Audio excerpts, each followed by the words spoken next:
lang nakawin. Kuhain mo yung oras ko, hindi ka papalarin. Baby, baby, keep it beat. Ang sagot ko lang palagi, walang oras sa sayangin. Mas piniling lumagari, lalo sa may galit sa'kin. Panis ka sa'kin, di mo lang maamin. Niroronda na yung block parang Miami. Kung walang matulong sa'kin, kaya hindi ka para sa'kin. Bawal sa'min pabigot, pero pwede kong bigarin na shit. Pumupulap lang sa QC, kinukuha ko yung mili. Balagbagan sa ngayon, bakit pa ako tatahimik? Ebo mo nababasa, pagka may lumalapag. Ayaw niya sa mga playa, pero ako katapat. Anyway, if I had this part in the picture, you know, it puts me right back up on top again. But this man out there, he won't give it to me, the head of the studio. Walt, see? He won't give it to me, and he says there's no chance.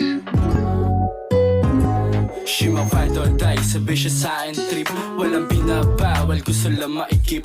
Kung anong namamagitan sa amin dalawa, o sa amin lang kasi hindi na para sa nila. You freaking bitch, my type, sagot kita, akong bahala kahit saan mag-ride. You baby sobrang fine, sobrang higpit ng bawat kapit. You're so fucking shine. Bakit ba mababahala? Oh what's on your mind? Oh what's on your mind? Ganito yung mga trip mo, pil yung maginoo. Alam mong tagin na ang ghetto, umiikot lang sa city. Kinukuha ko yung bili, kaya wag mababahala. Kung ang oras ay bitenya, kung tawag ng laman, pwede naman na saglitin natin. Oo ngayon mo, hindi ka pipilitin, di maiwan yung alsada as a bisa rin ng gang. Walang omo, walang poso, wasahin ko yung game.